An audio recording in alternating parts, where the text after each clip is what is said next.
Alors on est ravis d'accueillir bien sûr dans les Alpes du Sud Jean-Claude Gaudin, sénateur maire de Marseille. Monsieur Gaudin, vous êtes un ami proche de Monseigneur Di Falco. Encore une très belle messe aujourd'hui pour sa dernière ici. C'est remarquable.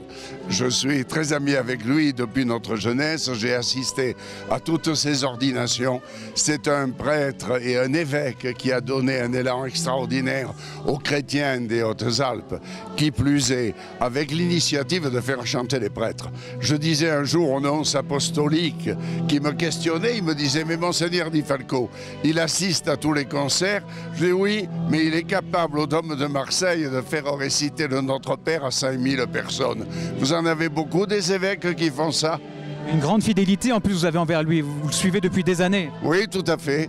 J'ai assisté à toutes ces ordinations parce que nous sommes amis dans les bons moments et dans les moins bons. Et lui a rendu beaucoup de services à l'Église catholique de France, notamment lorsqu'il était le porte-parole des évêques. C'est un homme de médias, c'est un homme qui a rétabli quelquefois ce que d'autres évêques ne disaient pas toujours très bien. Voilà, je ne suis pas sûr que l'Église lui ait rendu tout ce que lui a donné à l'Église de France. Jean-Claude Gaudin, un mot sur la neige. Mais j'ai été très surpris, heureusement que je me suis couvert. Merci d'avoir pris. Vous savez, et l'autoroute, parce que c'est sous ma présidence à moi que l'autoroute est venue jusqu'à la Sols. Je regrette qu'on ne l'ait pas poursuivi. Merci Jean-Claude Gaudin d'avoir pris quelques instants. Chantal et Méhoud, voilà, c'était très important aussi pour vous de venir saluer tout le travail qui a été fait par Monseigneur Di Falco.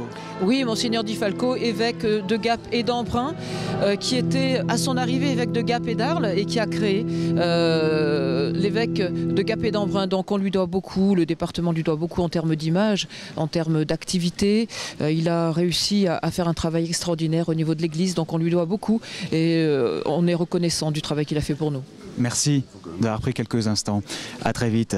Alors vous voyez beaucoup d'hommages qui lui sont rendus à Monseigneur Di Falco, une personnalité qui a véritablement marqué notre territoire. Allez, pour l'heure, on développe le reste des faits importants dans les Alpes du Sud et c'est avec D'ici TV bien sûr.